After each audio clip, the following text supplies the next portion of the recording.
Bismillahirrahmanirrahim. Alhamdulillahirrahmanirrahim.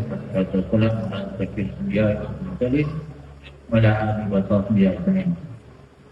Yang bocah Puan tergerak bicara ini Guru Pemakanan Harga Murid Puan Al-Salawi Linda Mulah Guru Pemakanan Kurikulam, rakan-rakan bidang, rakan-rakan guru, dan pengawas dan pelajar-pelajar yang dikasihi sekalian.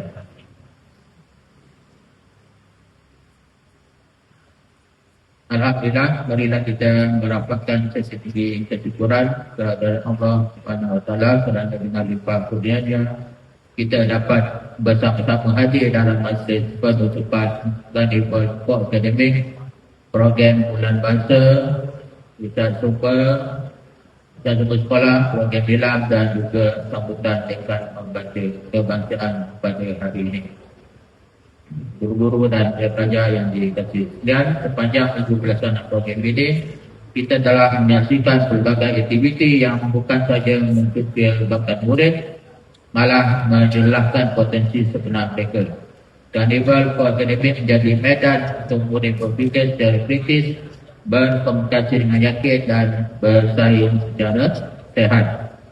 Program bulan bahasa pula telah mengangkat martabat bahasa sebagai wahana ilmu dan perbadanan. Bahasa bukan sekadar alat komunikasi tetapi jiwa bangsa. Seperti yang sering ditekankan oleh tokoh bangsa negara iaitu Zainal Abidin Ahmad ataupun Iqbal Zafar, bahasa yang baik mencerminkan pemikiran yang baik. Dalam masa yang sama, peranan pusat sekolah sebagai nadi ilmu terus diperkasakan. Program NILAP yang kita jayakan selari dengan aspirasi Kementerian Pendidikan Malaysia dan hasrat Perpustakaan Negara Malaysia melalui inisiatif Dekad Membaca Kebangsaan untuk melahirkan masyarakat Malaysia yang pintar membaca dan berilmu.